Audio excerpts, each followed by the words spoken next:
Hello everyone, my name is Beckett and welcome back to the channel. And today in Division 2 we are going to be showcasing a legendary build. Now this isn't a new build, but this is a great build for new players, returning players. Even if you took a break for a couple months and you just kind of want to get back into the legendary scenario, this is a great opportunity to hop in there and you don't really have to be right in the action and you can get used to how the game plays. But before we get started, hit that subscribe button, and if you enjoyed the video, it helped you out, you liked it, or you like my other content, go ahead and check that out. Just hit that like button. We're a small channel, but we are posting content every day. Now before we get into the build, let's go over the playstyle. Now this is a very low risk, high reward build. The fact that you can hop into legendary 30 minutes after hitting 40 and do very acceptable damage. This is not the meta build, so you're not going to be doing the most damage you can at this current patch, but you are going to be doing competitive damage and you're going to be able to hold your own in any legendary scenario. We are going to be running a skill build. Our focus is going to be Seekers and the hardwired set. It's a pretty fun build and it's a very good place for beginners and returning players to come back into the game. You can get used to how the enemies, especially those new players who just kind of went through the campaign and then realize when you get to these elites and these legendary guys, the chungas, they don't mess around and it can be a little bit of struggle and daunting. But when you have an easier build and you can just focus on the gameplay mechanics and not actually have to worry about your build. Alright, so let's get into specialization. So we're going to be running the Demolitionist. It's not that complicated. We get the extra 10% explosive damage. Also, your teammates get damage to target out of cover. There's a couple other benefits. We'll also be using the artillery turret, which is a mortar effect, which is really fun. I love playing with the mortar. It's a blast. But really, it's not that complicated. We just want that extra skill damage. Now let's go look over at weapons. So we are going to be using pretty much any weapon. What you're honestly going to be looking for is the Surge, but it's a named weapon. So if you do not have that,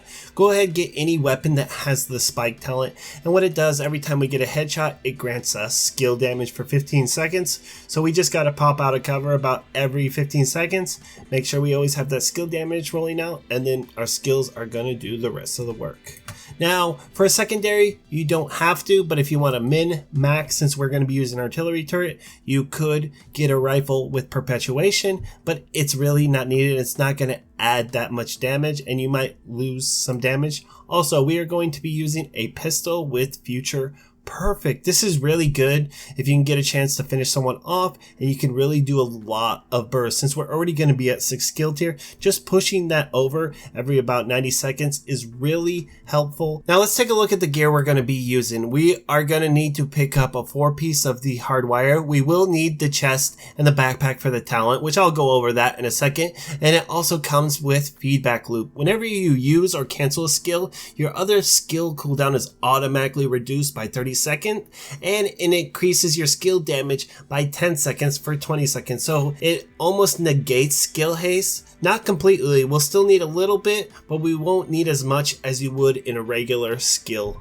build. And now the backpack also comes with short circuit, decreased feedback loop, cooldown from 20 seconds to 10 seconds. Since we're going to be using seeker mines, we're going to be able to throw seeker mines out about every 10 seconds. And we'll also have the chest piece talent, increase feedback loop skill damage from 10% to 25%. So we're always going to want to try to keep that buff up as much as possible. So our seekers are doing that insane like 4 million damage, especially when we do the clusters. Now we're also going to want to pick up a piece of China Light and a piece of Wyvern. China Light for the 15% increased explosive damage and Wyvern for the 10% increased skill damage. Now as for stats we're looking for, honestly, if you're just picking up and just starting out so you can get into legendary, just re-roll whatever the worst stat is into skill damage. If you already have skill damage, go with skill haste or status effects. Now when it comes to gear mods, just choose whichever ones work best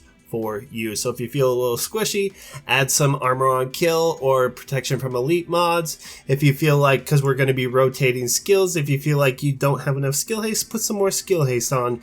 You know, it's just really up to you at the end of the day where you feel comfortable with. I felt more comfortable with 2 protection from elite and 1 skill haste.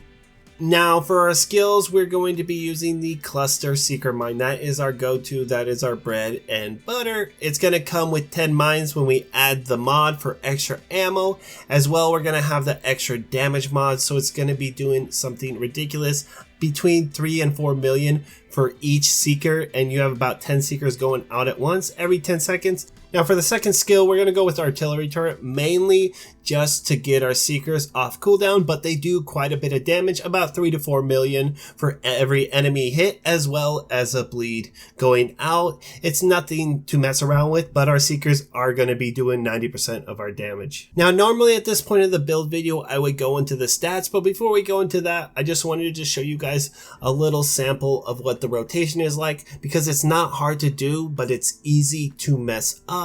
And if you're not doing the rotation right, you're not going to be putting out that much damage. You're probably going to be losing at least half of your damage because you have to manage these cooldowns, and I am going to show you right now. So let's say we start an encounter. We are going to open with our seeker, throw down our artillery, and ideally we would be shooting with our artillery. As soon as our seeker is down, we can then cancel that, and then we can go and throw our seeker back out. As you can see, the little white bar, that is the cooldown of our hardwire, so we won't be able to reset any skills, and we'll have a little downtime between 2 to about 10 seconds depending on how much skill haste you have, and we're just going to keep repeating that. So sometimes you may want to keep your mortar up if you're in trouble. Sometimes I'll keep it up longer and hold off on using a seeker. You're just going to have to make a call by call decision and think in the moment, am I really going to be okay? Is my seeker going to take out all these enemies, or do I need to keep my turret up just to distract? Because the bleed is a CC effect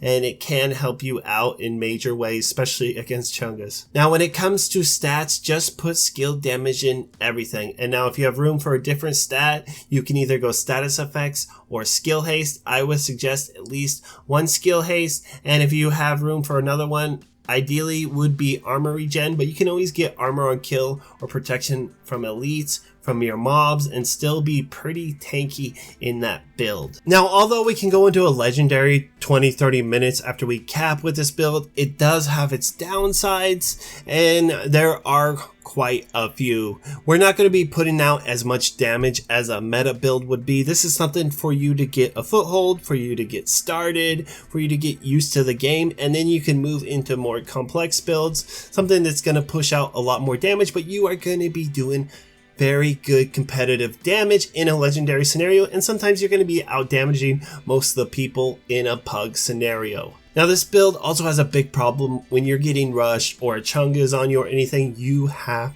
to move. Luckily, we can throw down seekers to distract them, but it is still a struggle, and we can get wiped out pretty quick. If we get rushed, outcast, or a chunga is on top of us, we are pretty much dead. So it makes it a little harder to run in a single player scenario. But if you stay far enough back, but if you get too close and make the wrong step, you may end up dead and restarting your heroic all over. That's why I say just run this in a group setting, legendary group setting. This is very good, and it complements all other builds. You can do your thing, and it really frees up all your teammates so they don't have so much burden on them. Now, I hope you enjoyed this build video, and if you are new or returning player, I really suggest you go out and try farming this build out, especially if you've been kind of on the fence or afraid to go legendary, like, oh, it might be too hard for me, I might not be able to do it. You are going to be able to do it. It's very easy. It's just enemies have more health and they do more damage, and with this build, it's going to be very easy, and you're going to feel very comfortable very quickly. And if you're looking for more complex build, guys, go ahead and go to my builds playlist, or there should be something for you to click on right now and you can check all that out. But until next time, have a great day.